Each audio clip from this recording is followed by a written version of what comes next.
सन 1857 जब देश में सबसे पहली क्रांति छिड़ी। सन 1947 जब देश आजाद हुआ। दोस्तों, देश की आजादी के लिए आंदोलन तब तक चले जब तक देश आजाद नहीं हो गया। दोस्तों, भारत की आजादी के लिए आजादी से पहले कई क्रांतियां हुई। उस क्रांति में से कई गीत और नारे निकल कर आए जो क्रांतिकारियों में नई एनर्जी भर दिया और देश आजाद हुआ। तो आइए इस वीडियो में हम उन्हीं नारों के बारे में जानते हैं। वंदे मातरम, बंकिम चंद्र चटर्जी, जिनका जन्म बंगाली परिवार में हुआ जो कि बांग्ला कवि थे। वंदे मातरम एक राष्ट्रगीत भी है जो बंकिम चंद्र जी के कलम से निकला उपन्यास आनंद मठ से लिया गया है, जिसमें देश भक्ति की भावना है। दो शब्द से बने वंदे मातरम बांग्ला और संस्कृत भाषा का मिश्रण है, जिसमें पहले शब्द वंदे का मतलब वंदना करना और मातरम का मतलब माता। यहाँ पर माता से तात्पर्य भारत माता से है, जिसका भावार्थ है भारत माता की वंदना करते हैं। यह नारा सन 1882 में दिया गया, जबकि राष्ट्रीय स्वीकृति 1950 को मिली। 70 के दशक में ब्रिटिश सरकार के द्वारा ब्रिटिश के राष्ट्रगान गॉड सेव द क्वीन के अनिवार्य कर देने से बंकिम जी को अच्छा न लगा। उस समय बंकिम जी सरकारी अधिकारी थे। यह कहा जाता है कि ट्रेन में सफर करने के दौरान उन्होंने वंदे मातरम की रचना की। स्वाधीनता आंदोलन के समय क्रांतिकारियों के बार बार यह दोहराए जाने पर इतना पॉपुलर हो गया कि ब्रिटिश सरकार को इस पर प्रतिबंध लगाने के लिए सोचने पर मजबूर कर दिया।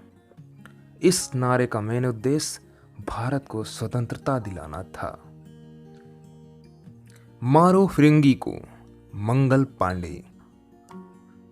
1857 की क्रांति का सबसे पहले बिगुल बजाने वाले मंगल पांडे, जो अंग्रेज सेना में सैनिक थे, जब इनको पता चला कि बंदूक की कारतूस में सुअर और गाय की चर्बी का यूज किया जाता है, तब मंगल पांडे भड़क गए और यह बात पूरे सैनिकों में आग की तरह फैल गई। तब सभी सैनिकों ने मंगल पांडे के साथ कहा, चलो दिल्ली, मारो फिरंगी को। यह नारा इतना प्रसिद्ध हुआ कि पूरे देश में फैल गया।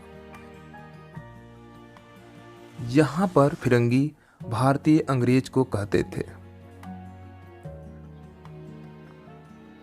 साइमन कमीशन वापस जाओ, लाला लाजपत राय।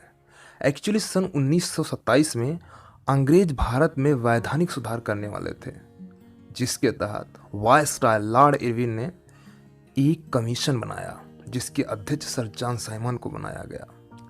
इस कमीशन में खास बात यह थी कि इसके सारे सदस्य अंग्रेज थे। गांधी जी ने माना कि यह तो भारतीयों का अपमान है। उनका अनुभव था कि यह स्वतंत्रता की मांग टालने की कोई चाल है। इस प्रकार पूरे देश में साइमन कमीशन का विरोध होने लगा और भारतीयों ने साइमन गो बैक का नारा लगाया। इसी क्रम में जब यह कमीशन लाहौर पहुंचा तो लाला लाजपत राय जी की अगुवाई में काले झंडे दिखाकर और साइमन वापस जाओ के नारे लगाने लगे, जिसकी गूंज पूरे आकाश में हुई। हालात नियंत्रण से बाहर देखकर पुलिस ने लाठी बरसाना चालू कर दिए, जिसकी चपेट में लाला लाजपत राय भी आ गए और इस संसार से सदा के लिए अपनी आंखें बंद कर ली। दोस्तों, लाला लाजपत राय जी ने अपनी अंतिम सांस में यह कहा था कि मेरे सिर पर लाठी का एक एक प्रहार अंग्रेजी शासन के ताबूत का कील साबित होगा। इंकलाब जिंदाबाद, भगत सिंह। बात 8 अप्रैल सन 1929 की है, जब दिल्ली में असेंबली चल रही थी।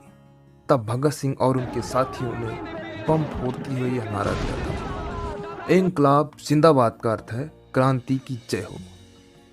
यह नारा मशहूर शायर हसरत मोहानी ने एक जलसे में आज़ादी कामिल यानी पूर्ण आज़ादी की बात करते हुए दिया था, जिससे भगत सिंह काफ़ी प्रभावित हुए और इसी नारे को दिल्ली असेंबली में बम फोड़कर बुलंद किया। करो या मरो, महात्मा गांधी, जो अहिंसा के पुजारी थे, इनका जन्म गुजरात के पोरबंदर में हुआ। इनके पिता का नाम करमचंद गांधी है और इनकी माता का नाम पुतलीबाई। गांधी जी का पूरा नाम मोहनदास करमचंद गांधी है। दोस्तों, भारत की आज़ादी में महात्मा गांधी का महत्वपूर्ण योगदान है। सन 1942 में यह नारा गांधी जी ने बॉम्बे में अखिल भारतीय कांग्रेस की हुई बैठक में संबोधन करते हुए दिया था।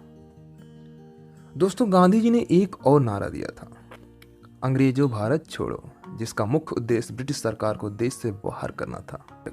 गांधी जी द्वारा दिए गए नारों से और उनके मार्गदर्शन में गुलामी की जंजीर में जकड़ी हुए भारतीयों को एकजुट होने के लिए प्रेरित किया, जिसके फलस्वरूप देश को आजादी मिली। तुम मुझे खून दो, मैं तुम्हें आजादी दूंगा, सुभाष चंद्र बोस। बोस जी का एक और नारा, दिल्ली चलो। यह नारा आजाद हिंद की फौज की कमान संभालने के बाद 1943 में सुभाष चंद्र बोस ने दिया। सारे जहां से अच्छा हिंदुस्तान हमारा, मोहम्मद इकबाल। सन 1905 में इकबाल की कलम से निकली यह एक गजल थी जो भारत की तारीफ करती है। जय जवान जय किसान, लाल बहादुर शास्त्री। यह नारा सन 1965 में तब दिया गया जब भारत के पड़ोसी देश पाकिस्तान से युद्ध अपने चरम पर था। यह नारा देश के जवान और किसान को एक नई ऊर्जा दिया, जिससे एकजुट होकर पाकिस्तान को भारत ने धूल चटा दिया। दोस्तों, ये वीडियो कैसी लगी कमेंट करके ज़रूर बताएं और हाँ, अपने सुझाव जरूर दीजिए। Thanks for watching. जय हिंद।